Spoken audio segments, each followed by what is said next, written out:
Awesome, guys. Well, thank y'all again for coming. I have to say, this last couple of days has been an absolute whirlwind.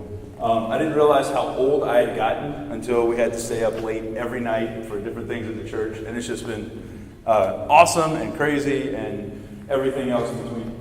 I gotta say, I've been very, very excited to be back on the college campus. When I graduated high school in 2007, I went to LSU, that other school, out there.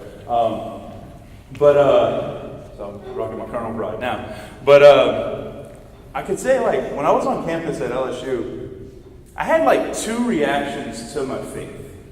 And it was a story of, 2 years. When I was in high school, I was all about, youth ministry and my youth group back at home and big retreats and Steubenville and all these big things, right? I was excited about that. I was the retreat guy. I loved it. But when I got to LSU, all of a sudden, things changed. I walked into LSU and I'm thinking, all that faith stuff, that was so high school, I'm a big, mature 18-year-old, ready to face the world, and, I know everything about it now, of course, because I got a high school degree from Central Lafourche High School. So I'm, fired up, I'm ready. So I get to LSU, and I'm thinking, all that retreat stuff, that was high school. Let's just leave it in the past, let's just leave it behind. And I don't need to worry about that now that I'm in college, because apparently when you're in college, the church stuff becomes easier. Apparently, that was my thought. So I get to LSU and my thing is I'm going to do that. You know what? I'm going to just be the best Sunday Catholic. That was my plan. This faith thing, this whole church thing, it was one piece of my high school upbringing. But you know what? Let me leave that behind. And I'm going to go be the absolute best Sunday Catholic. We're going to have the spot in church. You know what I mean by the spot in church. Everybody, you show up and it's your spot. That's your parish, that's your spot. 10 o'clock Mass, St. Mary's, front row, back section, that was our spot. And if anybody was sitting in our spot when we got there, we would go and we would sit behind them and just passive-aggressively pray through those people. Just dream that I'm right at you. Yeah, you took my spot, right? That's my spot. Well, that was going to be me. I was going to be the Sunday Catholic. I was all excited because Sunday is good enough, right? We got it. I just give it one day. That's plenty. That's good. But Sunday is going to be that day. I'm not going to worry about doing anything in between.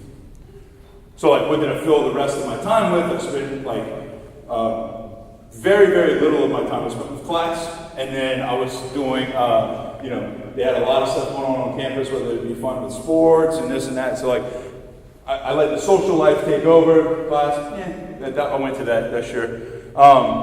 But my faith was basically relegated to one day of the week. And I remember going through that whole year, and I met a lot of good friends, and I had my friends from high school and some new friends, and we would hang out and stuff. And I remember one day, one of them came up to me, and through a lot of different ways, found some really hurtful ways to say this, but basically he said, "You're full of crap." I was like, "What?" He says, "You're full of it. Everything you're saying, you like to talk about your faith, you got third date on your iPod and stuff, but you're full of crap." Excuse me? He says, you talk about all these things, but look at your life. None of your life says that. You talk about how much you love the faith, how much you used to do in high school, but none of your life actually communicates that. None of it. Look at the way you talk to girls. Look at the way you talk about people. You're full of it. And I remember dude, what? I remember it was this realization, I'm a jerk. 1 year of college completely has destroyed my relationship with God. 1 year of college and me just kind of going by, and saying, I'm going to do just the Sunday Catholic thing, disrupted all the peace that the Lord had given me over a couple of years in high school. And I was full of crap. I was full of it. So I go back my second year. My second year of college, I go in with like guns blazing. I'm like, I am not gonna be that guy. Like whatever I got to do. Like that whole faith thing. When I was in high school, it was a big deal, and I was a lot happier of a person then. So you know what? I'm gonna plug back in. I'm gonna do it. Whatever I got to do, whatever I got to go sign up at, like I'm going. I'm gonna be at the Catholic Center. I'm gonna be there. I'm gonna do something. Like I'm plugging into that group. Some way, somehow, I'm finding my way in, and I did, and it was awesome. Again, my time basically was consumed very little with class. But then it was consumed, all my social stuff was plugged in on the Catholic Center. All my social stuff, and it was great. Like, I'm here, I'm going to talks, I'm going to retreats, I'm helping out with high school stuff, with high school retreats. I'm on the weekends, I'm even sitting with the Catholic Center people on the football games. I'm like, man, this is great. This is exactly what I wanted. It was so much fun. And again, a few months in, I remember somebody coming up to me and just looking at me and saying, why are you here? Like, what are you doing here? Mass is going on, I'm sitting in the rec room, our pool table, game room. What you doing here?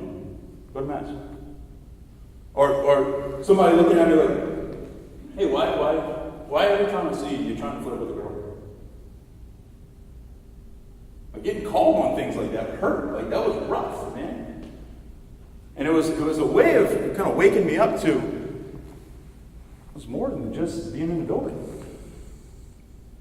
Like, being in the building was one thing, but this whole faith thing, for it to be something that was an everyday, 100%, I was going to define myself as Catholic.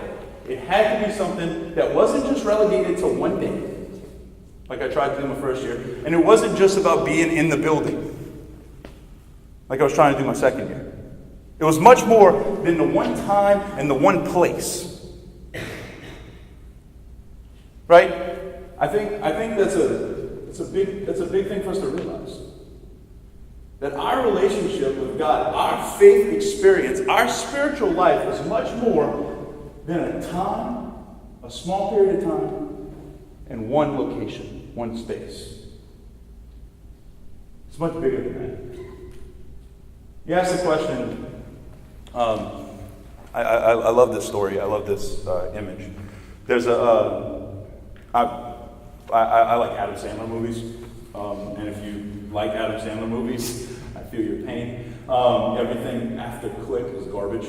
Everything before is hysterical. So, most of it, I don't know all of them. So, I hope I'm not scandalizing people by this, but there's a movie, one of his movies is, it's called Anger Management. Anybody ever heard of Anger Management? Raise your hand. Okay. If you've ever heard of Anger Management, Adam Sandler is a secretary.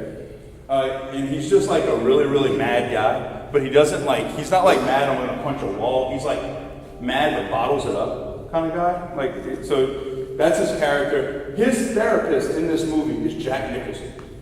God have mercy on the human being that walks into a therapist's office and sees Jack Nicholson staring at you.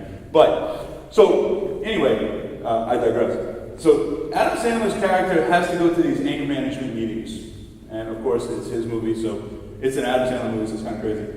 But he shows up, and he's in his first little anger management meeting, and Jack Nicholson's running it, and his name's Dr. Buddy. And he looks at him and says, who are you? Like, the question that he throws out to him is, who are you? And Sandler's character is like, my name's David. I work at this company, I'm a secretary, and he says, no, that's your job. Who are you? Well, I have a girlfriend, we live at this apartment, we live in this area. No, that's your relationship status. Who are you? And he says, well, I like to do this and that. He says, no, that's your hobbies. Who are you? And he keeps pushing this envelope. Now, of course, the movie goes crazy and has some fun with that. But I think it's that question, that very basic, fundamental question is, who are you?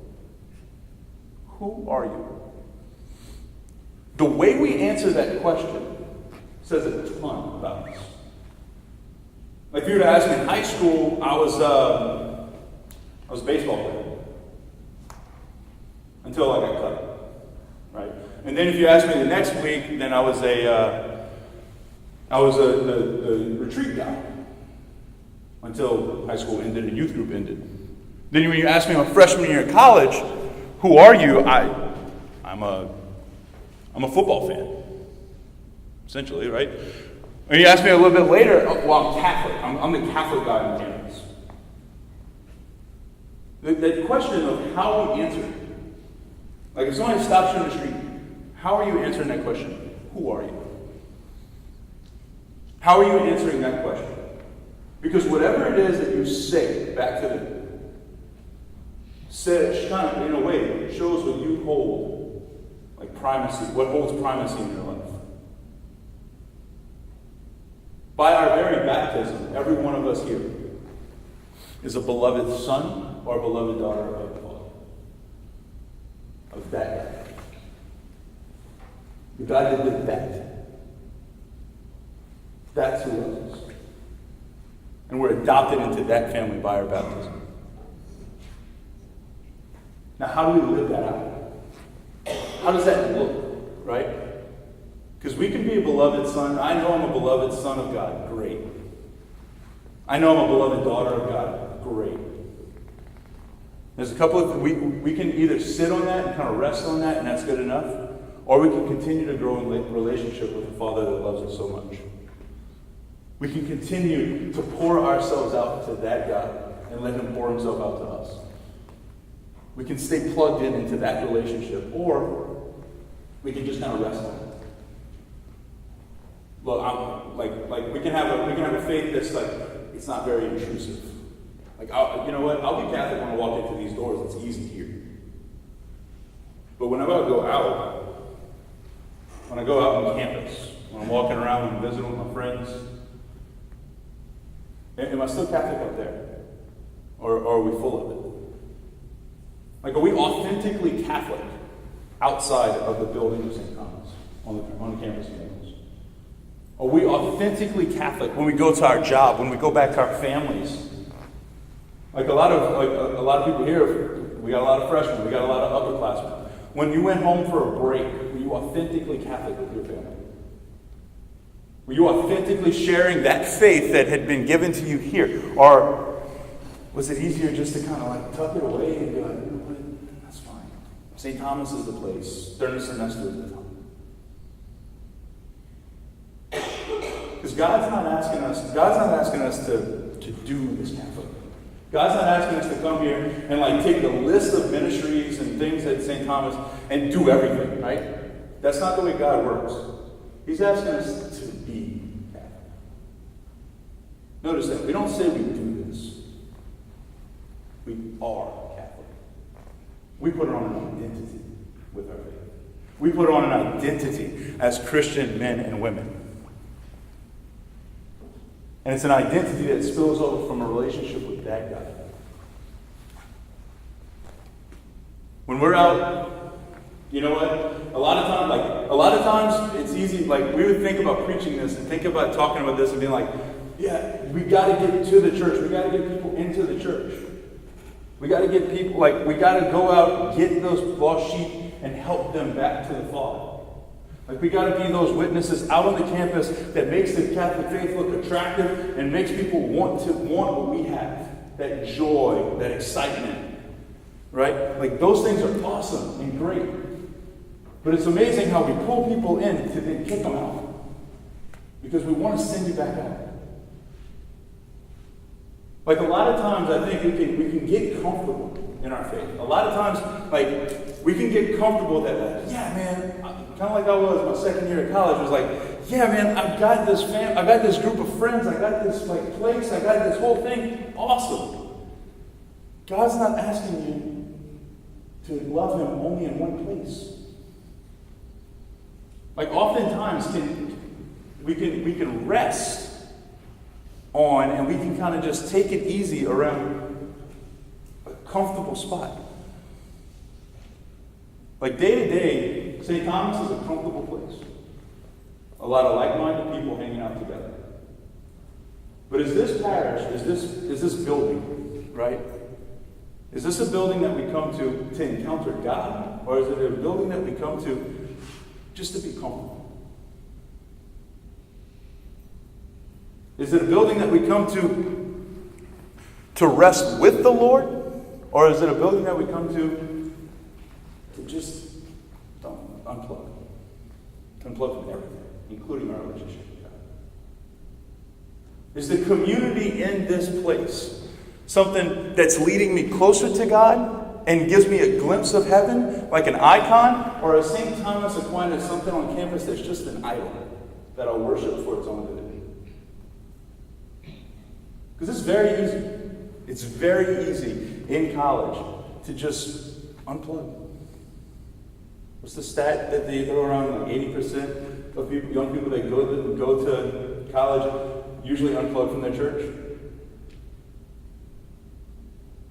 That's a scary, daunting kind of stat. That's a scary thing. And honestly, I think most of the time it's because when we come to church, when we come to Mass, when we come to the sacraments, we could come for comfort as opposed to a person.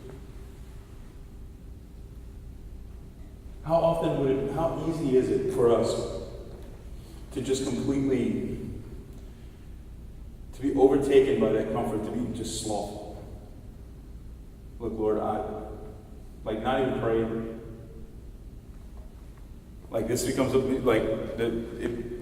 St. Thomas could look like something like an extension of the library or an extension of downtown Thibodeau. Or is it a place that we come that's different? And different not because we don't have alcohol or it's not as many books as a library, but different because it's a community of people growing closer to God. It's a community that we come to, that whenever I come in these doors, I know that the Lord is there. I know that the Lord is present. I know the Lord is present in those people around me. I know that the Lord is present, and He's calling me and desiring me more than anything else. Because any of our mission in the world, like the layperson's mission in the world, is to go out. Is to go out and be in the world. Is to be Catholic, whether you're a garbage man or like a CEO, right? To be a Catholic, like whether you're in the bar or on the sports field, like wherever you are, to be wholly there. That's the call and the mission of every one of the lay people in the world. Like whether it's the classroom or study hall, it doesn't matter. That's where God's calling you to be Catholic at that moment. And that's what we're all called to do, is to go out and have that identity on us. But that identity dies if we unplug. That identity falls flat if we're not with God. It's so easy to act Catholic, like to put the T-shirt on, or to go on the retreat. But is it something that's penetrating us? Is it something that's really going deeper? Is it something that we define ourselves by? Or is it just a T-shirt? I remember growing up, I used to think, man, I'm going to put that chain on. And then all of a sudden, like, I'm never going to sin again. Or I'm like going to go get that little bracelet, and I'm going to figure out a way to put that medal on my wrist. And like it's going to be the secret that I'm never going to fall again, right?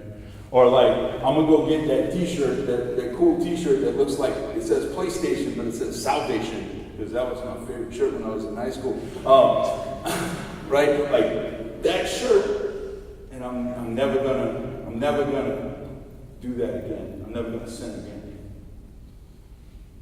The reality is none of those externals matter. Reality is that those externals we can't rely on. Only whenever our relationship with God transcends both time and space, and like it becomes an identity that we put on, a relationship that becomes the most important thing in our life, only then can we truly call ourselves Catholic. Only then does our mission in the world actually make a difference. So tonight, as we're praying, as we're with one another, as we're together as a community of people, and we come together to pray before our Lord, come with that. Like, come from that space.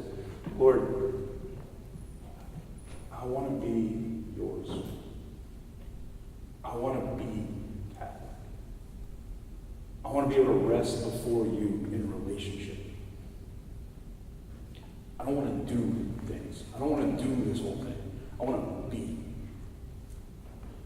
I want to be with you.